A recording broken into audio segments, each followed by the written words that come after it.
La Bible en un an, la 52e journée, le livre du Lévitique, chapitre 11, verset 1 au chapitre 12, verset 8, le livre des Psaumes, chapitre 38, verset 1 à 23, le livre des Proverbes, chapitre 7, verset 6 à 27, l'évangile de Matthieu, chapitre 12, verset 1 à 32. Le Lévitique, chapitre 11. L'Éternel parla à Moïse et à Aaron et leur dit: Parlez aux enfants d'Israël et dites: Voici les animaux dont vous mangerez parmi toutes les bêtes qui sont sur la terre. Vous mangerez de tout animal qui a la corne fendue, le pied fourché et qui rumine. Mais vous ne mangerez pas de ceux qui ruminent seulement, ou qui ont la corne fendue seulement. Ainsi vous ne mangerez pas le chameau, qui rumine mais qui n'a pas la corne fendue. Vous le regarderez comme impur. Vous ne mangerez pas le daman, qui rumine mais qui n'a pas la corne fendue. Vous le regarderez comme impur. Vous ne mangerez pas le lièvre, qui rumine mais qui n'a pas la corne fendue. Vous le regarderez comme impur. Vous ne mangerez pas le porc, qui a la corne fendue et le pied fourché, mais qui ne rumine pas. Vous le regarderez comme impur. Vous ne mangerez pas de leur chair et vous ne toucherez pas leur corps mort. Vous les regarderez comme impurs.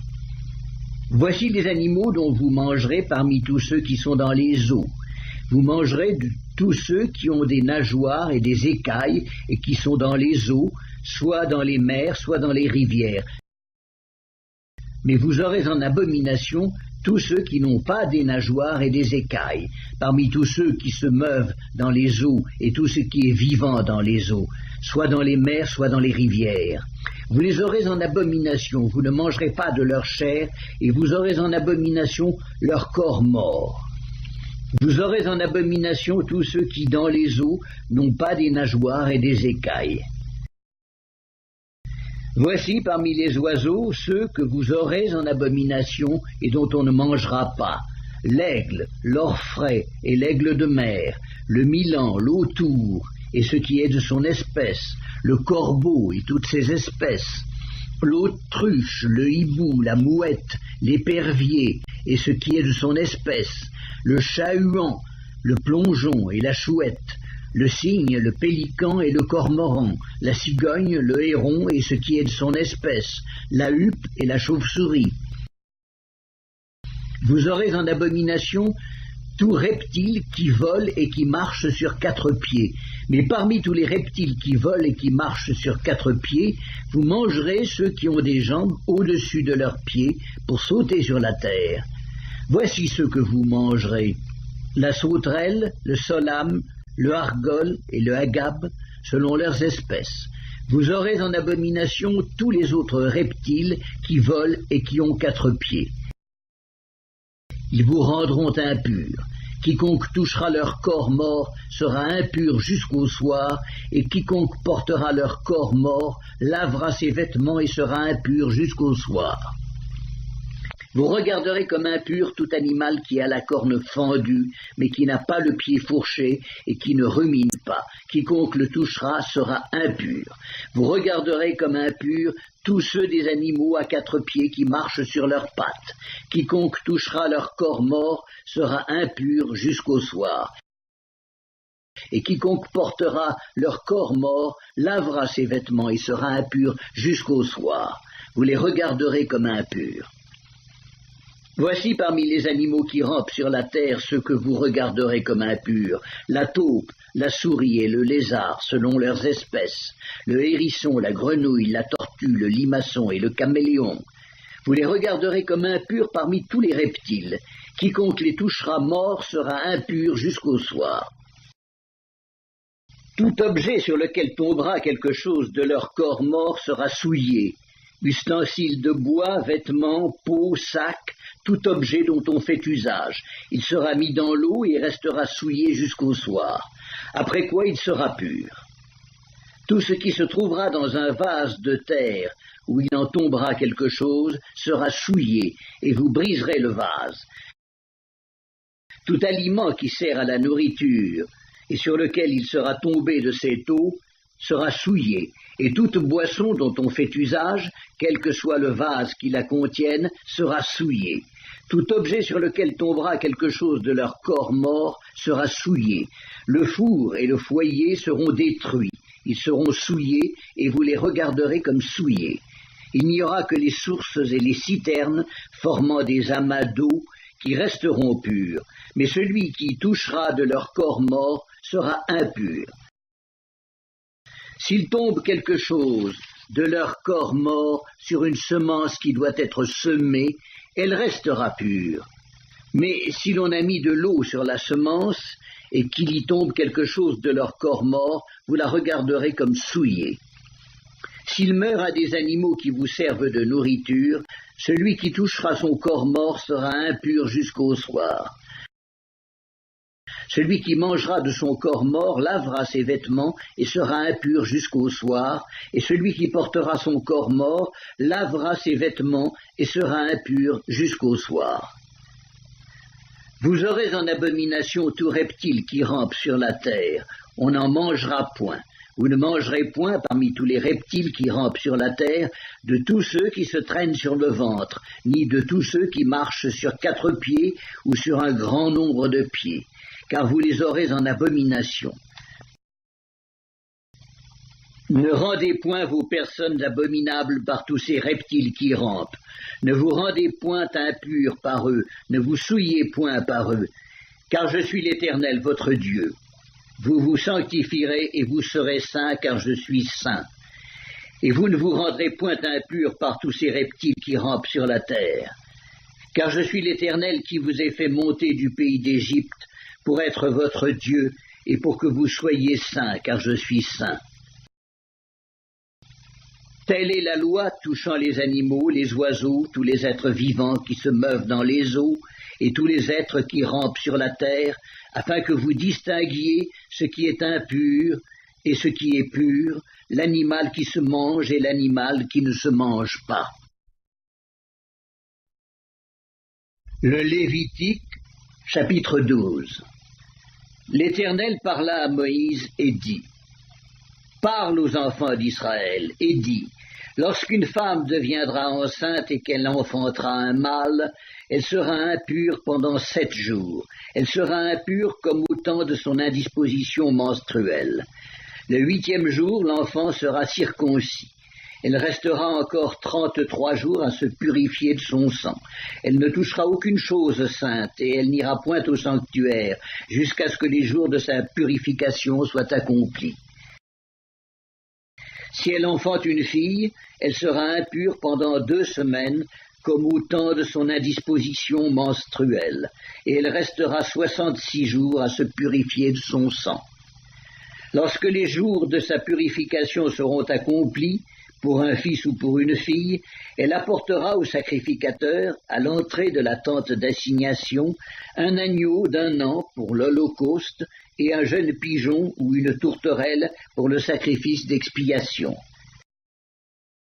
Le sacrificateur les sacrifiera devant l'Éternel et fera pour elle l'expiation, et elle sera purifiée du flux de son sang.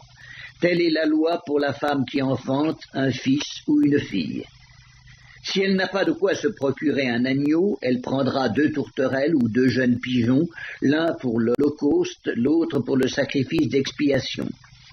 Le sacrificateur fera pour elle l'expiation et elle sera pure.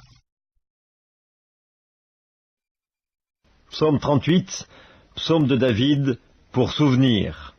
Éternel, ne me punis pas dans ta colère, et ne me châtie pas dans ta fureur, car tes flèches m'ont atteint, et ta main s'est appesantie sur moi. Il n'y a rien de sain dans ma chair à cause de ta colère, il n'y a plus de vigueur dans mes os à cause de mon péché, car mes iniquités s'élèvent au-dessus de ma tête. Comme un lourd fardeau, elles sont trop pesantes pour moi. Mes plaies sont infectes et purulentes par l'effet de ma folie. Je suis courbé, abattu au dernier point. Tout le jour, je marche dans la tristesse, car un mal brûlant dévore mes entrailles. Il n'y a rien de sain dans ma chair. Je suis sans force, entièrement brisé. Le trouble de mon cœur m'arrache des gémissements. Seigneur, tous mes désirs sont devant toi, et mes soupirs ne te sont point cachés. Mon cœur est agité, ma force m'abandonne, et la lumière de mes yeux n'est plus même avec moi. Mes amis et mes connaissances s'éloignent de ma plaie, et mes proches se tiennent à l'écart. Ceux qui en veulent à ma vie tendent leurs pièges, ceux qui cherchent mon malheur disent des méchancetés, et méditent tout le jour des tromperies. Et moi, je suis comme un sourd, je n'entends pas. Je suis comme un muet qui n'ouvre pas la bouche. Je suis comme un homme qui n'entend pas et dans la bouche duquel il n'y a point de réplique. Éternel, c'est en toi que j'espère. Tu répondras, Seigneur mon Dieu. Car je dis, ne permets pas qu'ils se réjouissent à mon sujet, qu'ils s'élèvent contre moi si mon pied chancelle, car je suis près de tomber et ma douleur est toujours devant moi. Car je reconnais mon iniquité, je suis dans la crainte à cause de mon péché. Et mes ennemis sont pleins de vie, pleins de force. Ceux qui me haïssent sans cause sont nombreux. Ils me rendent le mal pour le bien, ils sont mes adversaires parce que je recherche le bien. Ne m'abandonne pas, Éternel, mon Dieu, ne t'éloigne pas de moi. Viens à hâte à mon secours, Seigneur, mon salut. Livre des Proverbes, chapitre 7. J'étais à la fenêtre de ma maison et je regardais à travers mon treillis. J'aperçus parmi les stupides, je remarquai parmi les jeunes gens un garçon dépourvu de sens.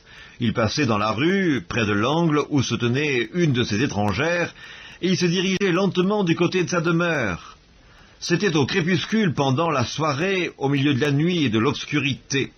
Et voici, il fut abordé par une femme ayant la mise d'une prostituée et la ruse dans le cœur. Elle était bruyante et rétive, ses pieds ne restaient point dans sa maison. Tantôt dans la rue, tantôt sur les places, et près de tous les angles, elle était aux aguets. Elle le saisit, l'embrassa, et d'un air effronté lui dit « Je devais un sacrifice d'action de grâce. Aujourd'hui j'ai accompli mes vœux, c'est pourquoi je suis sorti au-devant de toi pour te chercher, et je t'ai trouvé. J'ai orné mon lit de couvertures, de tapis de fil d'Égypte. J'ai parfumé ma couche de myrrhe, d'aloès et de cinnamome. Viens, enivrons-nous d'amour jusqu'au matin, livrons-nous joyeusement à la volupté, car mon mari n'est pas à la maison, il est parti pour un voyage lointain. Il a pris avec lui le sac de l'argent, il ne reviendra à la maison qu'à la nouvelle lune. » Elle le séduisit à force de paroles, elle l'entraîna par ses lèvres doucereuses. Il se mit tout à coup à la suivre, comme le bœuf qui va à la boucherie, comme un fou qu'on lie pour le châtier, jusqu'à ce qu'une flèche lui perce le foie, comme l'oiseau qui se précipite dans le filet sans savoir que c'est au prix de sa vie. Et maintenant, mes fils, écoutez-moi, et soyez attentifs aux paroles de ma bouche. Que ton cœur ne se détourne pas vers les voies d'une telle femme, ne t'égare pas dans ses sentiers, car elle a fait tomber beaucoup de victimes, et ils sont nombreux tous ceux qu'elle a tués. Sa maison, c'est le chemin du séjour des morts. Il descend vers les demeures de la mort. Matthieu, chapitre 12. En ce temps-là, Jésus traversa des champs de blé un jour de Shabbat. Ses disciples, qui avaient faim, se mirent à arracher des épis et à manger. Les pharisiens, voyant cela, lui dirent « Voici, tes disciples font ce qu'il n'est pas permis de faire pendant le Shabbat. » Mais Jésus leur répondit « N'avez-vous pas lu ce que fit David lorsqu'il eut faim, lui et ceux qui étaient avec lui, comment il entra dans la maison de Dieu et mangea les pains de proposition qu'il ne lui était pas permis de manger, non plus qu'à ceux qui étaient avec lui et qui étaient réservés aux sacrificateurs seuls? Ou n'avez-vous pas lu dans la loi que les jours de Shabbat, les sacrificateurs violent le Shabbat dans le temple sans se rendre coupables? Or, je vous le dis, il y a ici quelque chose de plus grand que le temple. Si vous saviez ce que signifie « je prends plaisir à la miséricorde » et non au sacrifice, vous n'auriez pas condamné des innocents. Car le Fils de l'homme est maître du Shabbat. Étant parti de là, Jésus entra dans la synagogue, et voici, il s'y trouvait un homme qui avait la main sèche, et ils demandèrent à Jésus « Est-il permis de faire une guérison les jours de Shabbat ?» C'était afin de pouvoir l'accuser. Il leur répondit, « Lequel d'entre vous, s'il n'a qu'une brebis et qu'elle tombe dans une fosse le jour du Shabbat, ne la saisira pour l'en retirer? Combien un homme ne vaut-il pas plus qu'une brebis? Il est donc permis de faire du bien les jours de Shabbat. » Alors il dit à l'homme, « Étends ta main. » Il l'étendit, et elle devint saine, comme l'autre. Les pharisiens sortirent, et ils se consultèrent sur les moyens de le faire périr. Mais Jésus, l'ayant su, s'éloigna de ce lieu. Une grande foule le suivit, il guérit tous les malades, et il leur recommanda sévèrement de ne pas le faire connaître, afin que s'accomplît ce qui avait été annoncé par Isaïe le prophète. Voici mon serviteur que j'ai choisi, mon bien-aimé, en qui mon âme a pris plaisir. Je mettrai mon esprit sur lui, et il annoncera la justice aux nations. Il ne contestera point, et il ne criera point, et personne n'entendra sa voix dans les rues. Il ne brisera point le roseau cassé, et il n'éteindra point le lumignon qui fume, jusqu'à ce qu'il ait fait triompher la justice, et les nations espéreront en son nom. Alors on lui amena un démoniaque, aveugle et muet, et il le guérit, de sorte que le muet parlait et voyait. Toute la foule étonnée disait « N'est-ce point là le fils de David ?» Les pharisiens, ayant entendu cela, dirent « Cet homme ne chasse les démons que par Béelzébul, prince des démons. » Comme Jésus connaissait leurs pensées, il leur dit « Tout royaume divisé contre lui-même est dévasté, et toute ville ou maison divisée contre elle-même ne peut subsister. Si Satan chasse Satan, il est divisé contre lui-même. Comment donc son royaume subsistera-t-il? Et si moi je chasse les démons par Béelzébul, vos fils, par qui les chassent-ils? C'est pourquoi ils seront eux-mêmes vos juges. Mais si c'est par l'Esprit de Dieu que je chasse les démons, le royaume de Dieu est donc venu vers vous. Ou comment quelqu'un peut-il entrer dans la maison d'un homme fort et piller ses biens sans avoir auparavant lié cet homme fort? Alors seulement il pillera sa maison. Celui qui n'est pas avec moi est contre moi, et celui qui n'assemble pas avec moi disperse. C'est pourquoi je vous dis, tout péché et tout blasphème sera pardonné aux hommes, mais le blasphème contre l'Esprit ne sera point pardonné. Quiconque parlera contre le Fils de l'homme, il lui sera pardonné. Mais quiconque parlera contre le Saint-Esprit, il ne lui sera pardonné ni dans ce siècle, ni dans le siècle à venir.